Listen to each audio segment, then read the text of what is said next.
이제 코로나도 좀 끝나가는 것 같고 장사 한번 제대로 한번 해보자.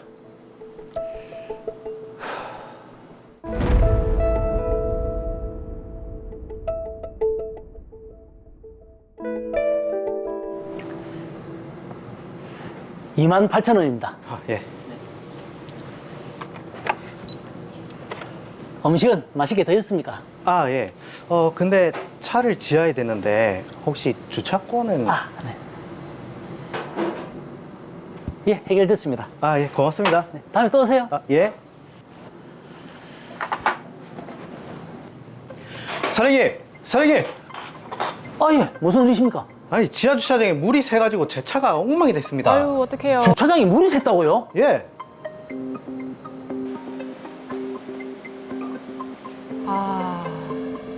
이게 무슨 일입니까? 이거 보세요.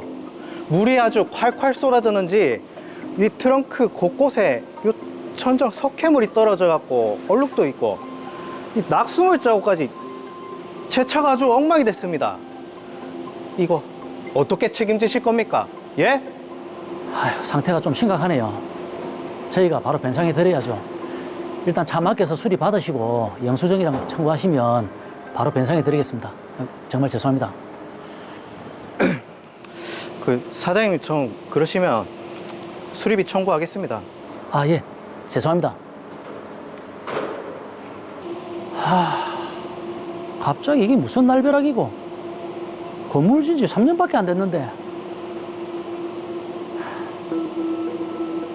가만, 주차장은 상가 건물 공용 부분이니까 이걸 내 혼자서 책임질 필요 없는가 이거? 일단 관리사무소로 한번 가봐야겠네. 주차장에서 발생한 누수 피해 보상은 관리사무소에서 해줘야 되는 거 아닙니까? 방문객들 피해를 상가 소유주가 직접 배상하는 거 이건 좀 아니죠. 사실 주차장 누수는 건물 자체 하자 문제입니다. 전체 보수가 필요한 문제이기 때문에 관리사무소에서 해결할 수 없습니다. 그럼 뭐 따로 대책이라도 있습니까? 사실 다른 건물에서는 관리단이나 시행사, 시공사를 상대로 하자 보수를 청구하는데 여기는 코로나 때문에 아주까지 관리단이나 대표자도 없고 상가 규약도 마련이 안 돼 있습니다. 그럼 뭐 어떻게 해야 됩니까? 현재로서는 관리사무소에서 필요한 관리비를 걷어서 관리업체에 지급하는 상황입니다.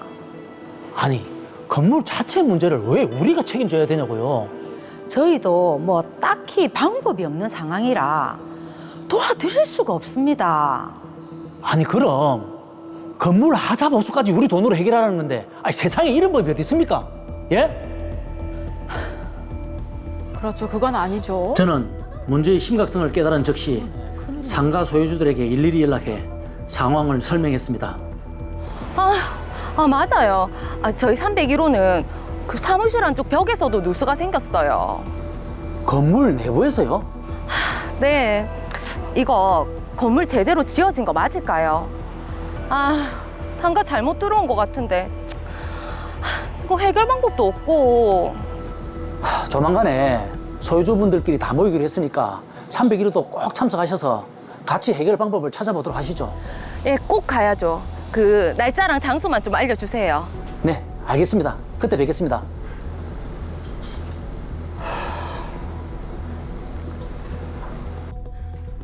이후 50개 호실의 소유자들이 한자리에 모여 관리단을 설립했습니다. 관리 규약도 마련했고 투표를 통해 대표자도 선임했습니다. 관리인으로 선임된 저는 하자보수 청구를 안건으로 제시했고 안건은 당연히 찬성으로 통과됐습니다. 여긴 무슨 일로 오셨습니까?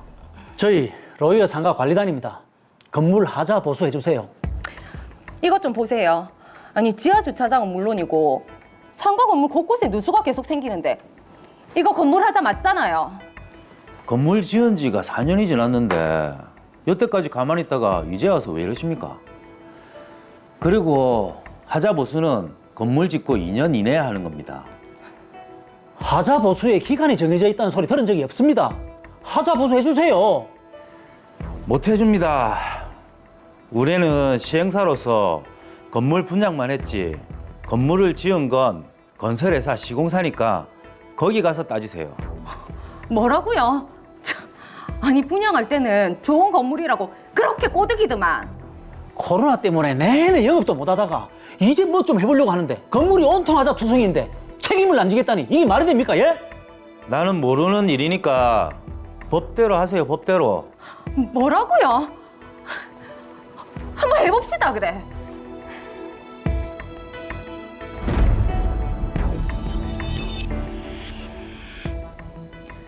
네, 장사를 하려고 들어간 상가 건물에서 이 상가 소유자들이 오히려 피해를 입고 있는 그런 상황이네요. 좋습니다. 법대로 하자니까 빨리 사건 해결해 보겠습니다. 사건 정리합니다. 더 로이어 사건 번호 제355호입니다. 이명원 씨는 로이어 상가를 분양받은 직후 코로나 시대를 겪게 됐고 몇 년간 건물을 비워뒀습니다. 그러다 코로나가 끝나는 올해 초부터 상가에서 음식 장사를 시작했는데요. 그러던 어느 날 가게에 왔던 손님이 상가 건물 주차장에서 차량에 누수 피해를 입었다며 보상을 요구했고 이명원 씨는 손님의 컴플레인을 걱정해서 따로 보상을 해줬습니다. 그런데 가만히 생각해보니 누수 문제는 상가 하자라는 생각이 들었고 건물 관리소장에게 이를 따졌습니다. 소장 역시 주차장 누수는 건물 자체 하자 문제가 맞지만 책임은 질 수 없다고 합니다. 그래서 이명원 씨는 상가의 다른 구분 소유자들에게 상황을 설명하고 피해 사실을 추가로 알아봤습니다. 건물 전체에 누수 피해가 있다는 사실을 알게 된 이명원 씨는 50개 호실 소유자들을 모아 관리단을 설립했고 대표자 자격으로 시행사에 상가 누수 하자 보수를 요구했지만 시행사에서는 건물을 지은 지 4년이 넘었기 때문에 해줄 수가 없다는 입장입니다. 이명원 씨와 로이어 상가 소유자들은 과연 어떻게 해야 될까요? 네, 지금 이 상가에서 문제가 생겼는데 이게 일반 아파트와는 다르다 보니까 이분들이 어떻게 좀 대처를 해야 될지 고민이 많이 되실 것 같습니다. 김경락 변호사님, 이 사건 어떻게 보셨나요? 네, 최근 이런 분쟁이 꽤 많습니다. 왜냐하면 약 4, 5년 전쯤에 이 상가 분양 받으신 분들은 갑자기 코로나 사태가 터지니까 이 상가를 영업하거나 또 임대를 주지 못하고요. 공실로 남겨둔 경우가 많았거든요. 네.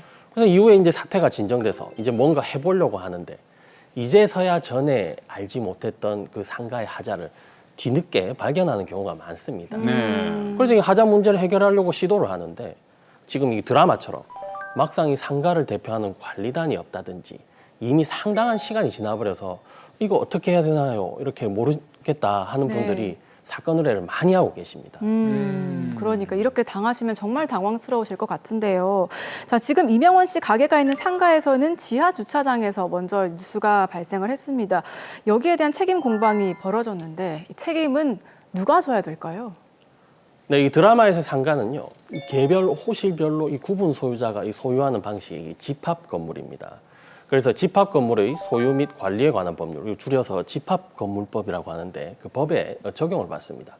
집합 건물은 잘 아시다시피 이 전유 부분과 공용 부분으로 나눠지는데, 자, 누수가 생겼다는 지하 주차장은 과연 어느 부분일까요? 이 공용 부분. 공용 부분이죠.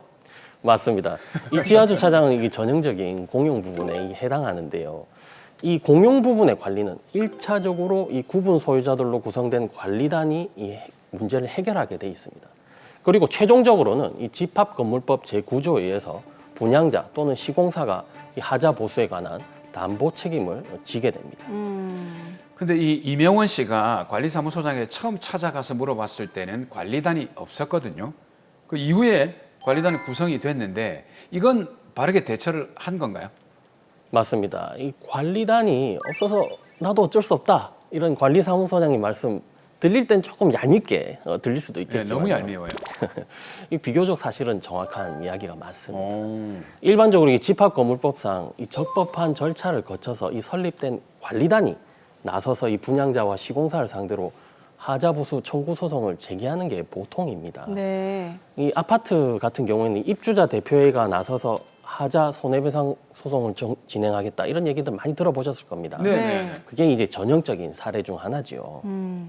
자, 일단은 상가 건물에 있어야 할 관리단이 없었으니까 관리소장이 그렇게 얘기를 한 것인데, 자, 그럼 관리단이 설립되지 않으면은 하자 문제는 어떻게 해야 되나요? 해결할 수가 없습니까? 그런 건 아닙니다. 우리 집합건물법 제23조는요. 구분 소유자 전원을 구성원으로 한 관리단이 당연히 설립된다고 규정하고 있거든요. 그러니까 이 관리 규약을 만들거나 대표자를 굳이 선임하지 않아도요. 관리단이라는 거는 법적으로 이 개념상은 존재하는 겁니다. 네. 하지만 문제는 이 관리단의 이 법적 성질은 비법인 사단이라는 것이거든요. 그래서 이 관리 규약과 대표자가 있어야만 소송의 당사자로서 인정을 받을 수 있다는 게 가장 큰 문제입니다. 아, 그러면 관리단이 설립하지 못하면 어떻게 됩니까? 만약 관리단을 설립하지 못했다면요. 예. 결국엔 이 구분 소유자 각자가 집단으로 다 개별적으로 원고가 되어서 소송을 제기할 수밖에 없거든요. 아, 드라마 속의 이 상가 건물에는요. 한 50개 호실이 있다고 하니까 이들 이 수십 명의 소유자가 다 직접 나서야 하니 큰 불편을 겪을 수밖에 없는 것이겠죠. 그렇겠네요. 그러네요. 어쨌든 이렇게 관리단을 설립하는 게 구분 소유자들 입장에서는 편리하기는 편리한 것 같네요. 근데 이명원 씨 같은 경우에는 어쨌든 관리단이 좀 늦게 설립이 됐고 이명원 씨가 대표자가 됐단 말이죠. 그럼 이후에는 어떻게 대처를 하는 게 좋을까요? 다소 좀 늦긴 했지만 지금 관리단은 이미 구성이 된 상황이잖아요. 그러니까 관리단 집회에서 자, 이런 소송을 하겠다라는 결의를 거쳐서 집합건물법 제9조 제1항에 따라 분양자 김대성 씨를 상대로 하자 담보 책임을 묻는 소송을 제기해야 합니다. 자, 그런데 지금 김대성 씨가 시공사 잘못이라면서 책임을 미루고 있는데요. 이게 제가 알아본 바에 따르면 김대성 씨가 이게 파산 신청까지 했다고 합니다. 아, 그럼 이게 능력이 없는 상황인데 어쩝니까? 그러니까 이런 상황이면 김대성 씨가 금전적인 여유가 없으니까 소송을 제기해도 실익이 없지 않을까요? 그렇죠. 그게 좀 문제인데요. 하지만 이 집합건물법 제9조 제3항을 보면 이 분양자가 회생이나 파산 신청 등 이게 자력이 없거나 부족한 경우라면 시공사가 책임을 지게 규정을 하고 있습니다. 그래서 보통은 집합건물 하자 담보 책임을 묻는 소송을 제기할 때 분양자, 시공사 그리고 그 공사 당시 이 담보 책임을 보증한 기관 등을 피고 1, 2, 3 이렇게 지정을 해서 공동 책임을 지라 이렇게 소송을 제기하는 것이 일반적입니다. 네. 여기서 이 드라마에서 김대성 씨처럼 분양자가 파산 신청을 했다고 한다면 결국 공동 피고로 나와 있는 시공사가 그 책임을 지게 돼 있습니다. 자, 그렇게 소송을 그럼 제기를 하면 배상은 어떻게 받습니까? 크게 두 가지 방법이 있는데요. 하자를 직접 보수해달라 이렇게 청구할 수도 있고 또 수리비 상당의 돈을 이렇게 금전으로 배상하라 이렇게 청구할 수도 있습니다. 그런데 대부분 금전을 청구하고 그 돈으로 이 관리단이 수리하는 데 사용하는 것이 일반적입니다. 네. 이렇게 금전으로 배상하라는 경우에서 발생하는 손해배상 채권을 저희가 하자 보수에 가름하는 손해배상 청구권이라고 부르고 있습니다. 야, 이게 하자 보수에 가름하는 가름하는. 손해배상 청구권. 말이 굉장히 어렵습니다. 그냥 돈 줄게 고치세요. 이게 훨씬 나은 것 같은데. 그러네요. 예. 근데 이게 손해배상 금액 산정할 때 어떻습니까? 아파트처럼 감정을 해야겠죠? 맞습니다. 이 전문가의 감정이나 의견을 다 받아야 하는데 정확한 감정은 이제 법원에서 소송을 제기하고 감정 신청을 통해서 이렇게 이루어지게 되겠습니다. 그런데 이게 집합 건물에서의 하자, 특히 드라마의 사례처럼 광범위한 누수가 발생한 경우에는 이를 해결하는데 이 건물의 규모와 하자의 정도에 따라 다르겠지만 적게는 수억 원, 많게는 수십억 원에 이르는 보수비가 발생할 수가 있거든요. 그런데 소송을 처음에 제기할 때 그 당시 그 규모를 쉽게 예상하기 어렵거든요. 예. 네네. 나중에 또 이게 법원에서 감정 결과를 받는데도 사실 이 비용과 시간이 많이 필요합니다. 그래서 여력이 된다면 사실 이 사설 전문가의 의뢰를 해서 미리 그 예상 견적을 받아두는 것도 매우 좋은 방법입니다. 자, 그리고 아파트 보면은 하자 담보 책임 기간이라는 게 있잖아요. 아, 그렇죠. 이게 상가 건물도 기간이라는 게 있는 거죠? 물론입니다. 이 아파트 하자처럼요. 이게 2년차, 3년차, 5년차 이런 이야기 많이들 들어보셨을 거예요. 네, 네. 들어봤죠. 사실 집합 건물 상가도 다 마찬가지입니다. 2년차는 이게 마감 공사 하자 등 이렇게 교체 및 보수가 용이한 하자. 3년차는 목공사, 창호, 조경공사처럼 기능상 미관상 하자인 경우가 많고 5년차는 이거 대지 조성이라든지 철근 콘크리트, 철골, 그리고 지붕 및 방수공사 하자 등 구조상 또는 안전상의 하자. 그리고 10년차는 이제 내력 구조부 등 이게 집안 자체의 안전에 관계된 하자로 이렇게 다 구분이 되어 있습니다. 자, 그러면 지금 이명원 씨가 있는 가게 상가는요, 코로나 전에 지어진 것이라서 이게 벌써 4년이 지났다고 하는데, 그러면은 하자 보수 기간을 넘긴 거 아닌가요? 아까 제가 이게 방수 부분은 이제 5년 차에 해당한다 이렇게 말씀을 했었죠. 예. 이 드라마에서 문제가 되는 부분은 주로 이 지하 주차장 등 공용 부분에서 일어나는 누수 관련 하자니까 5년 차에 해당하는 것으로 보이는데, 이 공용 부분의 이 담보 책임 기간이 언제 시작하느냐? 사용 승인일부터 시작하게 됩니다. 네. 제가 조사를 해보니까 이 건물은요, 2019년 5월쯤에 사용 승인이 된 것으로 확인되었습니다. 그러니까 지금 기준으로는 약 한 4년을 조금 넘긴 시점이니까 아직 5년이 지나지 않았거든요. 그래서 이 부분 하자 보수 청구가 가능할 것으로 보입니다. 네. 야, 이거 천만 다행이네요. 그러니까 이런 내용도 잘 알고 있어야 되는 거예요. 그러니까요. 네. 지금 5년을 넘기지 않았기 때문에 빨리 청구를 하셔야 될 것 같습니다. 자, 마지막으로 이명원 씨를 비롯한 상가 소유자들을 위해서 한 말씀 해주시죠. 네, 일단 이게 관리단을 구성을 하셨으니까 구분 소유자들에게 의결 등 이게 집합건물법에서 정한 이 절차를 거쳐서 분양자와 시공사 등을 상대로 이 소송을 제기하시길 바랍니다. 다만 그 과정이 상당히 복잡하고 쉽지 않기 때문에 전문가와 상의하셔서 전문적인 조언을 받아서 소송을 진행하시기를 추천드리겠습니다. 그리고 이 방송 보시는 시청자분들 중에서도요, 아마 코로나19 사태로 이 상가를 오랫동안 비워두었거나 영업을 제대로 하지 못했다가 최근에야 그 화자를 발견해서 고민하는 분들 꽤 있으실 거예요. 이 하자 관련 소송은요, 반드시 이 정해진 기간 안에 제기해야 하니까 신속하게 전문가와 의논하시면 좋은 결과가 있을 것입니다.